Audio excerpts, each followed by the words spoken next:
예, 이제 부활절은 항상 만물이 생동하는 계절에 있습니다. 그래서 그 부활에 생동하는 그 기운이 마음이 상한 사람들, 그리고 또 지금 병환으로 고생하고 있는 우리 성도들에게 함께 하셔서 회복되고 치유가 될 수 있기를 기원합니다. 나폴레옹이 말년에 어느 섬에 유배가 되었습니다. 거기서 그가 혼자 독백처럼 한 말이 있다고 합니다. 나는 권력과 힘을 가지고 대제국을 건설했고 예수 그리스도는 아무런 힘도 없으면서 사랑으로 그의 나라를 세웠는데, 근데 나는 대제국을 건설했지만 이렇게 말년이 비참한데, 근데 예수님이 세운 예수님의 나라는 계속 번영하고 있고 번성하고 있고, 또 수많은 사람들이 목숨까지 던지면서 그를 믿고 있는 것을 봤을 때 예수님의 사랑만이 영원한 승리를 가져올 수 있다 하는 것을 그가 거기서 깨달았다라고 합니다. 나폴레옹이 이렇게 독백처럼 말한 이 말 속에는 세상에는 두 종류의 나라가 있다는 것을 암시를 합니다. 세상에는 두 종류의 나라가 있는데, 하나는 인간의 욕심으로 지배하는 세상 나라가 있고, 또 하나는 하나님의 뜻에 따라서 이루어지는 하늘나라가 있습니다. 세상 나라에서는 사람마다 서로 자기 욕심을 채우기 위해서 다른 사람을 미워하거나 증오하는 그런 나라입니다. 그리고 이 세상 나라는 서로 치열하게 생존 경쟁을 하는 그런 나라입니다. 반대로 하늘나라에서는 사람들이 서로 상대방을 이해하고 존중하고 높여줍니다. 서로가 진심으로 사랑하고 배려하고 아끼면서 살아가는 그런 나라입니다. 하지만 이 하늘나라도 결국은 이 땅 가운데에 있습니다. 이 세상 속에 존재하고 있기 때문에 이 나라를 지키는 것이 참으로 어렵습니다. 우리가 경험적으로 아는데 참으로 지키기가 쉽지 않습니다. 여러분 생각해 보시기를 바랍니다. 세상에서는 다른 사람 위에 군림해야 내가 큰 자라고 생각을 합니다. 그래서 모든 사람이 높은 자리로 올라가고 권력을 쥐려고 합니다. 그런데 하늘나라는 다릅니다. 하늘나라에서는 누구든지 크고자 하면 섬기는 자가 되어야 되고, 누구든지 으뜸이 되고자 하면 남의 종이 되어야 합니다. 그래서 하늘나라에서는 섬기는 자, 스스로 종이 된 자, 남을 위해서 희생한 그 사람들이 바로 큰 자입니다. 그런데 우리는 세상에서의 성공이 하늘나라에서의 성공이고, 세상에서의 높은 자리, 교회에서의 높은 자리가 하늘나라에서의 높은 자리로 착각하면서 오늘도 우리는 살아가고 있습니다. 그러다 보니까 예수님을 믿으면서도 세상 사람들처럼 사는 그리스도인들이 적지 않습니다. 겉모습은 분명히 그는 교회를 다니고 있습니다. 교회를 다니는 사람은 분명한데 실제 사는 모습을 보면 세상 사람과 별반 다를 것이 없습니다. 세상 사람들과는 뭔가는 달라야 되는데 다르지 않다는 거죠. 실상 그렇지 못하다는 거예요. 여러분, 그 이유가 어디에 있겠습니까? 믿음으로 살면 손해를 볼 일들이 많이 있습니다. 정말 내가 제대로 믿으면 남이 하기 싫은 일도 내가 해야 될 때가 많이 있습니다. 믿음 때문에 억울하고 속상한 일을 감당해야 될 때도 많이 있습니다. 그뿐만 아니라 예수님을 믿기 때문에 남이 싫어하는 정말 그런 일도 내가 해야 될 때가 있습니다. 우리는 그렇게 살아가야 합니다. 우리는 손해도 감수해야 되고 우리는 희생도 해야 됩니다. 다른 사람이 하기 싫어하는 일도 우리는 묵묵히 그리고 성실하게 최선을 다해서 해야 합니다. 왜? 그것이 믿음의 길이기 때문에 그렇습니다. 그런데 여러분, 우리가 그렇게 한다고 해서 누가 칭찬해 주겠습니까? 결코 칭찬받는 것이 아닙니다. 오히려 조롱을 받거나 비아냥거림을 들을 수도 있습니다. 그래서 믿음을 가진 사람들이 하나님의 말씀대로 살려고 노력하다가 중도에 포기하고 마는 경우도 허다합니다. 우리가 이제 예수님의 부활절, 이 부활절을 맞아서 우리의 모습을 한번 냉정하게 되돌아봐야 되겠습니다. 세상의 가치관과 그리고 자기 주장에 물들어서 도무지 바뀌지 않는 내 아집, 자기 아집과 신념을 진리인 양 신봉하고 있지는 않습니까? 예수님의 제자로, 예수님의 사도로 이 땅을 살아가는데 여러분 가장 큰 방해 요소가 무엇이라고 생각하십니까? 세상 나라의 질서와 하늘나라의 질서, 그리고 세상의 가치관과 하나님 나라의 가치관은 정반대인데 우리가 정반대된다는 이 사실을 잊어버리고 살아가는 것은 아닌가? 한번 우리를 돌아봐야 되겠습니다.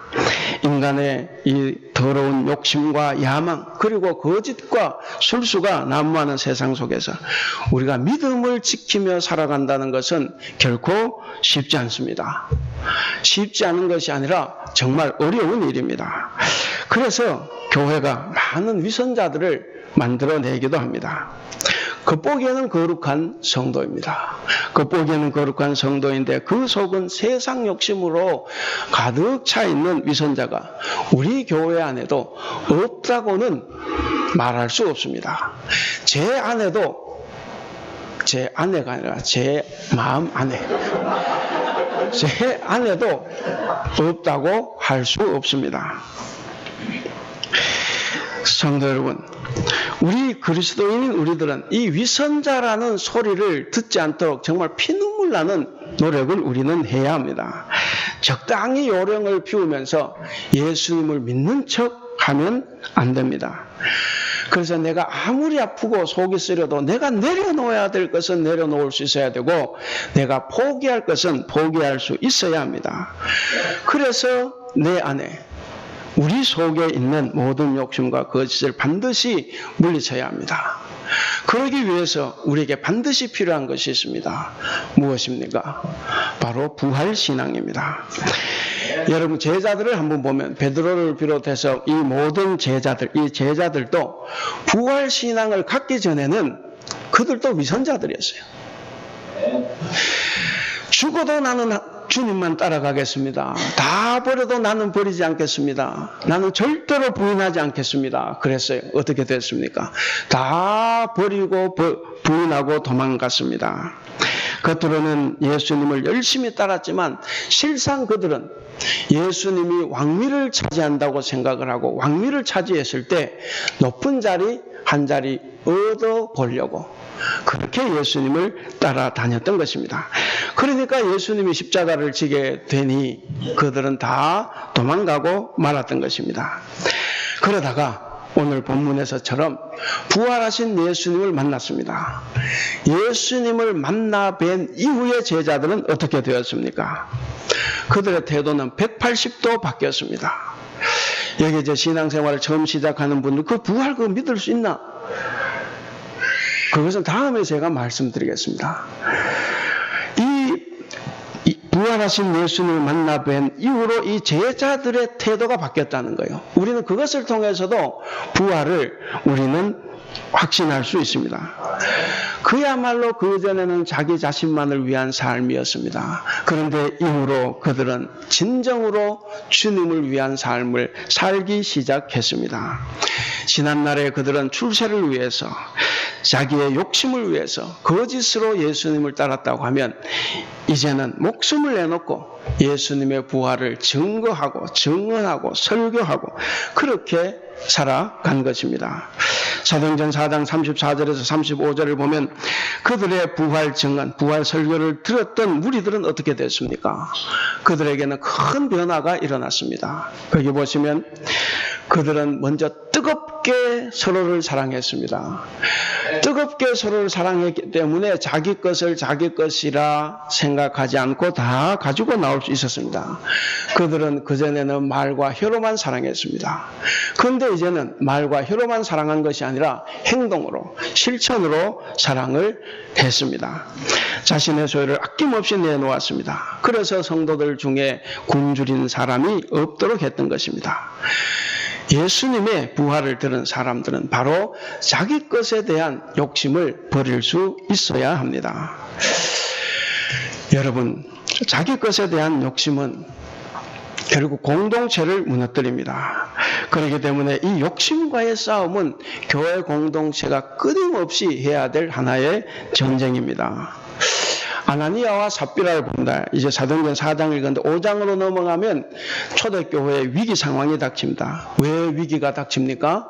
바로 아나니아와 삽비라 부부의 자기 것에 대한 욕심 때문에 그렇습니다. 그 욕심이 초기 교회를 위험에 빠뜨리게 하고 말았습니다. 그리스도인의 그 자기 것에 대한 욕심은 비단 이 물질에서만 일어나는 것은 아닙니다. 우리의 마음 속에서도 존재합니다. 그런 의미에서 기독교 신앙에서 가장 위험한 것은 뭐냐면 관념화입니다. 신앙의 관념화라는 것입니다. 신앙을 내 머리에서 관념적으로만 가지고 있기 때문에 그 생활이 변화되지 않습니다. 머리로는 우리가 다 압니다. 다 알아요. 그런데 생활과는 아무런 상관이 없습니다. 입으로는 아멘 할, 지금 아멘 한 분 두고 이야기하는 거 아니에요? 입으로는 아멘을 하지만 그러나 자기의 생활의 변화는 가져오지 못합니다. 예를 들어 교회에서는 11조를 꼬박꼬박 잘 하는데 세금은 잘 내지 않습니다. 탈세도 하고.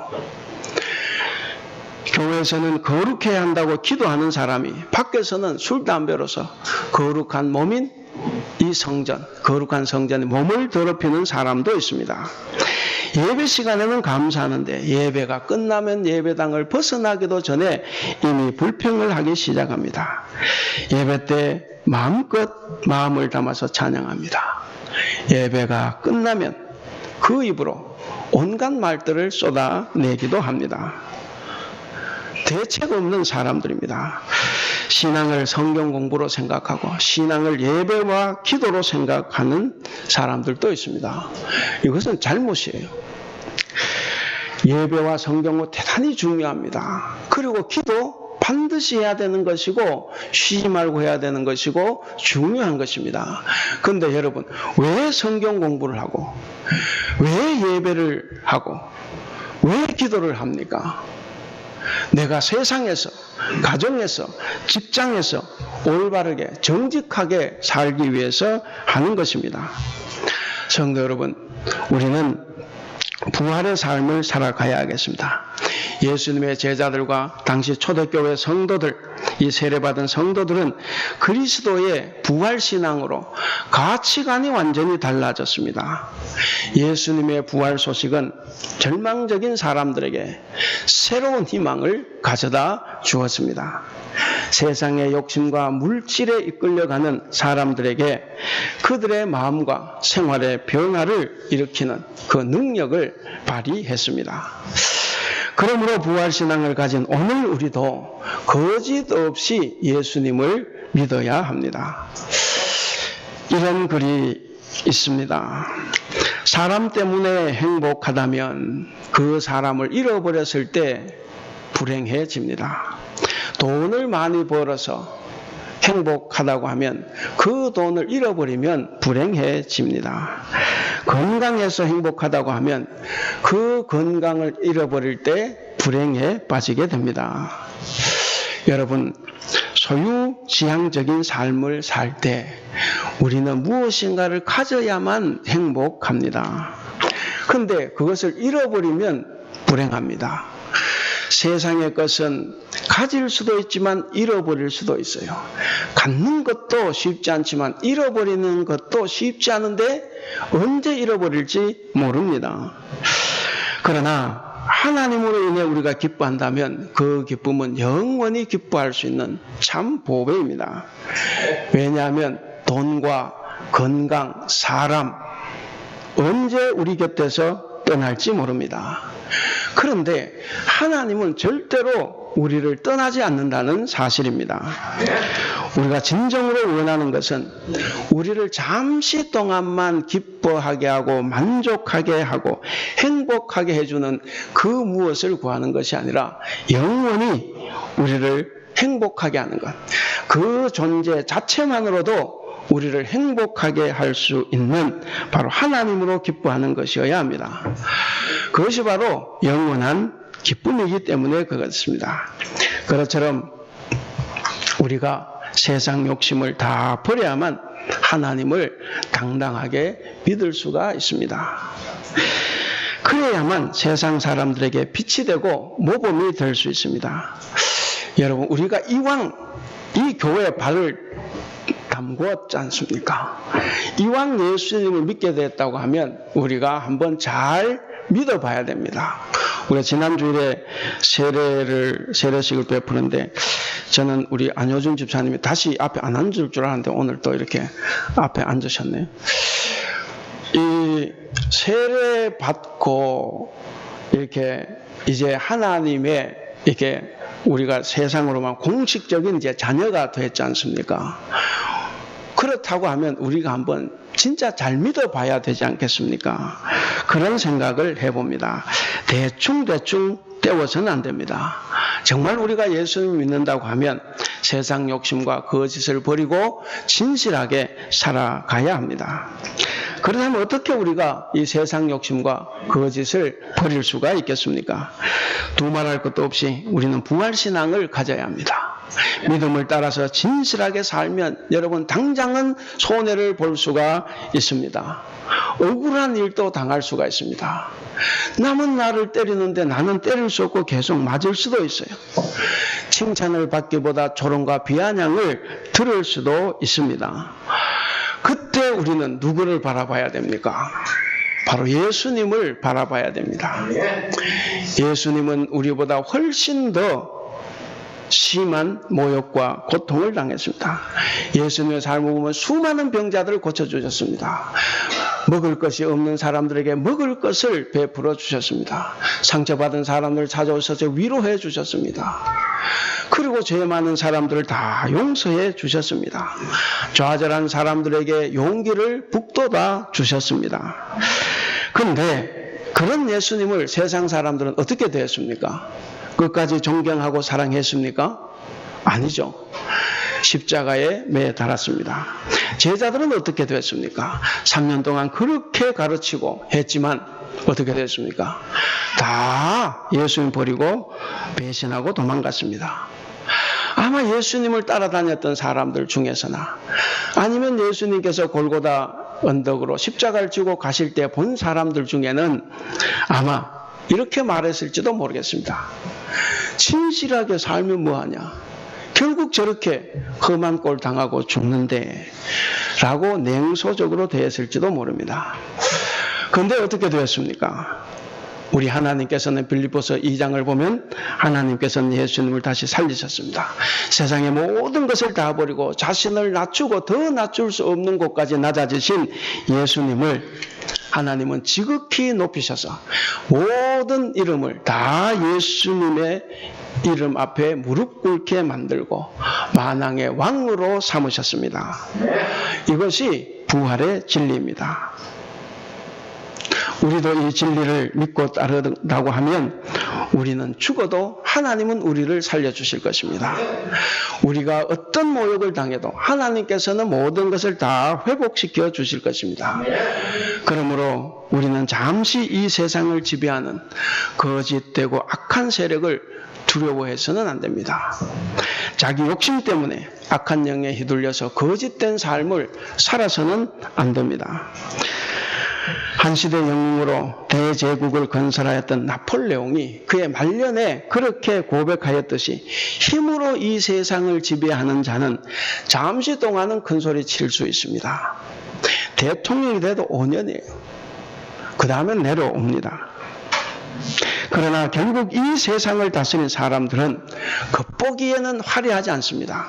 겉보기에는 화려한 사람이 아니지만 그러나 진실한 사랑을 가진 사람들, 바로 그 사람들이 결국은 이 세상을 다스리고 이 세상을 좋은 나라로 만들 것입니다. 오늘 요한복음 본문을 보면 예수님의 십자가 처형 이후에 두려움에 빠진 제자들에게 예수님께서 나타나셨습니다. 예수님께서 나타나시는 모습이 19절에 보면 그들이 문들을 닫아놨는데도 이렇게 막 들어갔다 나갔다 하죠. 어쨌든 거기에 나타나셔서 예수님께서 샬롬, 평강을 선포합니다. 우리가 21절을 다 같이 한번 읽어볼까요? 요한복음 20장 21절 시작. 예수께서 또 이르시되 너희에게 평강이 있을지어다. 아버지께서 나를 보내신 것 같이 나도 너희를 보내노라. 예, 여기서 평강, 그러니까 샬롬입니다. 이 인사를 다른 말로 하면 이렇습니다. 괜찮다. 나를 배신한 건 마음 쓰지 말고 이제는 마음을 편하게 가져라.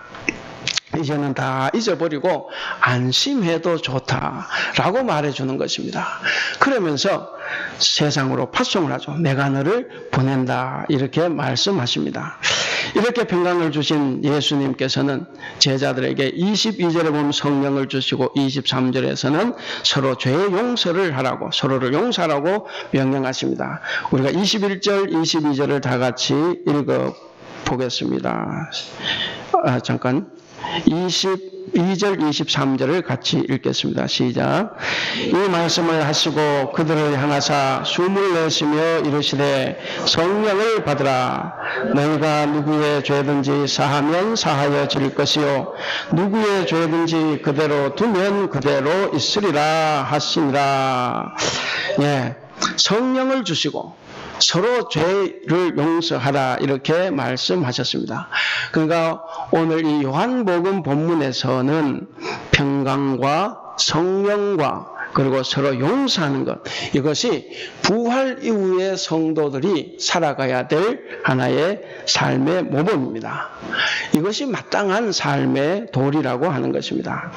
예수님을 배신하고 도망간 제자들은 자기들이 잡혀 죽을까 봐 19절에 보면 유대인들이 두려워서 잡혀 죽을까 봐 두려워서 문을 꼭꼭 걸어 잠그고 숨어 있습니다. 그런데 저는 꼭 두려워서 이렇게 숨어 있다고는 생각하지 않아요. 성경에 나오지 않지만 제가 유추해 보건대 죄송합니다. 쪽팔리는 거예요. 3년 동안 예수님을 따라다녔는데 어떻게 다 버리고 도망을 갑니까? 그래서 자기들이 생각 밖에 나가면 손가락질 당할 것 같아요. 나쁜 놈 손가락질을 당할 것 같아요. 그러니까 그 부끄러움 때문에 문 밖에를 못 나가는 거예요. 제가 중3 때 처음으로 앞에 나와서 기도를 하는데 기도를 가볍게 여겼습니다.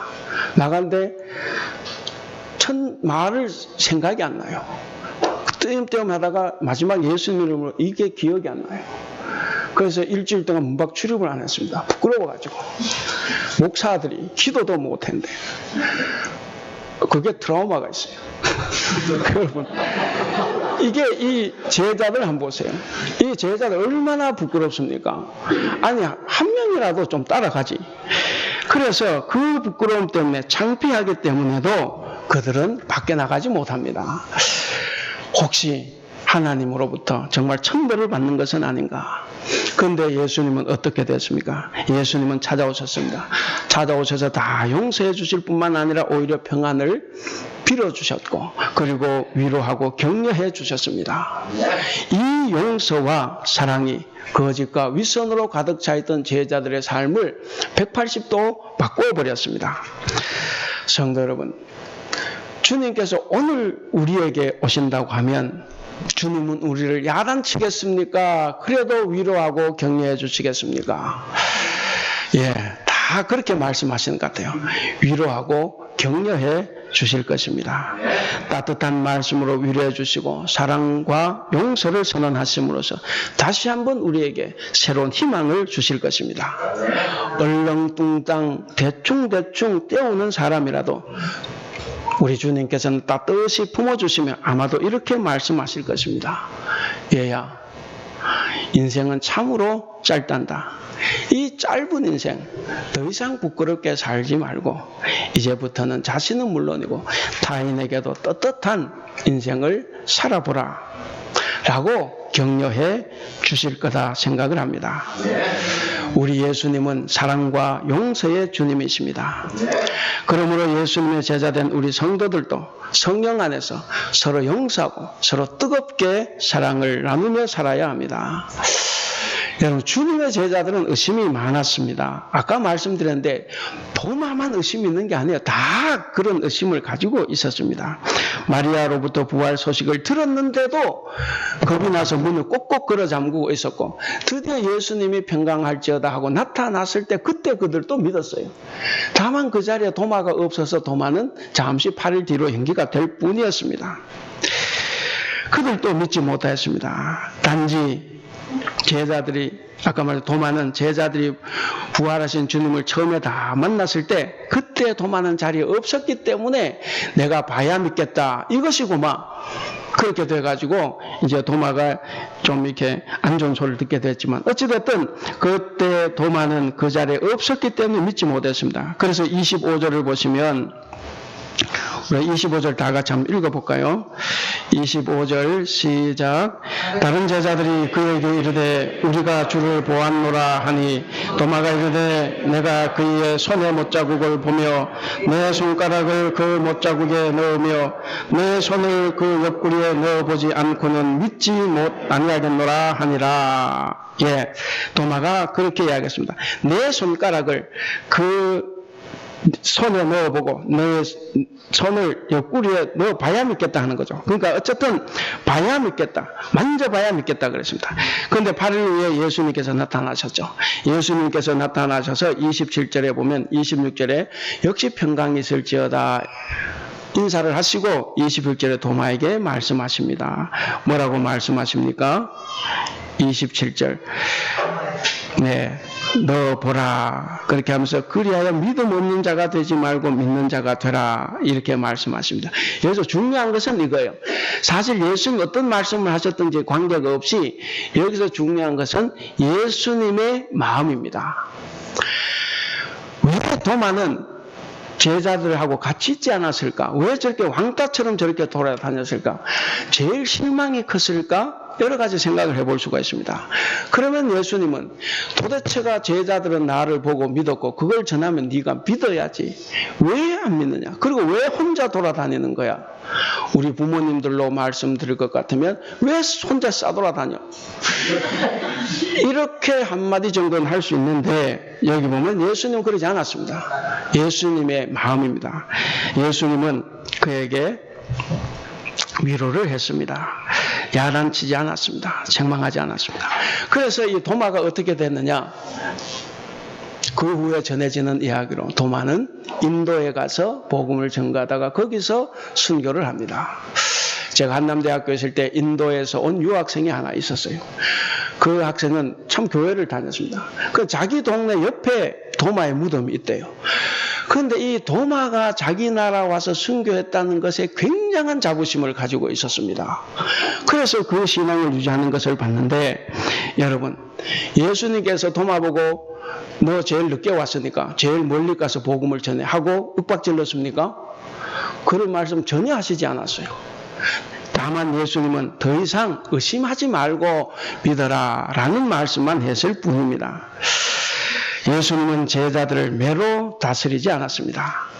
제자들이 마음의 문을 연 것은 예수님의 따뜻한 사랑, 그 사랑 때문이었습니다. 오늘 우리에게 강력한 힘을 발휘할 수 있는 것은 재물이나 권력이 아니라 바로 진실한 사랑과 용서라는 것입니다. 사실 우리는 무슨 일을 할 때 내가 가진 것이 너무 없고 그래서 무슨 일을 해도 잘 못한다 이렇게 겸손하게 말하는 분들이 많이 있습니다. 여러분들은 그렇지 않습니까? 나는 내 역량이 부족해. 나는 가진 것도 없고 또 심지어 시간까지도 없다 라고 하면서 이렇게 거절할 때가 많습니다.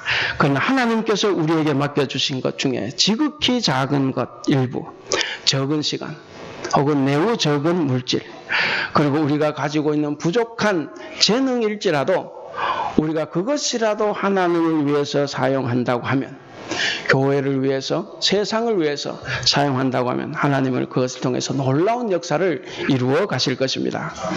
초대교회 성도들은 부활신앙을 가졌기 때문에 세상 욕심에 집착하지 않았습니다. 오히려 그들은 자신의 재산을 교회를 위해서 다 사용했습니다. 또한 이 초대교회 성도들은 사랑과 희생정신으로 한 마음과 한 뜻이 되었습니다. 그래서 자기들이 가진 모든 소유를 가지고 나와서 함께 나누어 사용하는 그런 나눔의 공동체를 만들어 갔습니다. 여러분, 우리가 신앙적인 면에서 하나님께서 우리에게 주신 재능은 우리가 주님의 영광을 위해서 사용해야 합니다. 하나님께서 우리에게 주신 재물은, 물질은 우리의 이웃을 돌아보며 공동체를 섬기는 데 사용해야 됩니다. 오늘 우리도 초대교회 성도들처럼 서로 사랑하고 용서하고 화해하고 나눔으로써 우리가 온전한 부활 공동체를 이룬다고 하면 우리 교회도 초대교회처럼 서로 사랑하는 공동체, 나눔의 공동체, 화해하는 공동체, 용서하는 공동체를 이루어갈 수 있습니다. 우린 서로 뜨겁게 사랑할 수가 있습니다. 이제 말씀을 맺겠습니다. 믿는 자에게 평안과 기쁨을 주시는 우리 하나님을 믿는 저와 여러분, 우리의 죄를 용서하고 영생의 나라로 인도하시고자 그 아들 예수님을 화목 제물로 삼으신 이 하나님의 은혜를 우리는 잊어버리면 안 됩니다. 그리고 하나님과 진실하고 아름다운 사귐을 가짐으로써 주님의 평화와 기쁨을 누리고 믿음의 식구들을 뜨겁게 사랑하면서 우리는 살아가야 합니다. 우리 인생은 참으로 짧습니다. 한순간에 불과합니다. 이 짧은 인생을 살아가는 동안에 우리가 즐기면 얼마나 즐기겠습니까? 우리가 재미있게 살면 얼마 동안이나 재미있게 살 수가 있겠습니까? 우리가 즐기고 재미있는 일에 몰두하다 보면 우리가 정작 부활의 삶을 외면할지도 모릅니다. 사랑하는 우리 대북교회 성도 여러분, 이제까지 우리가 우리 마음속에 품어왔던 내 것에 대한 이 집착과 거짓된 생활을 완전히 끊어버리고 이제부터는 죄에서 우리를 자유롭게 해주신 우리 하나님만을 의지하고 믿음으로써 우리가 십자가에 죽으시고 부활하신 이 부활의 주님을 온전히 믿고 살아갈 수 있기를 바랍니다. 우리를 위해서 십자가에서 돌아가신 그 예수님의 사랑, 하나님의 끝없는 사랑에 우리가 보답하며 살아가야 되겠습니다. 오늘 제목이 뭡니까? 그리스도인 부활의 삶을 사는 사람입니다. 오늘 두 개의 본문에서 말하는 부활의 삶은 평강과 용서, 그리고 화해와 나눔입니다. 우리는 평강과 용서, 그리고 화해와 나눔을 실천하는 진실한 사랑을 해야 합니다. 힘들고 이 죄 많은 세상에서 우리가 정말 부활의 삶을 온전하게 살아감으로써 복된 부활의 증인된 삶, 그래서 영생을 누리는 우리 성도들의 삶이 되시기를 우리 주님의 이름으로 축원합니다.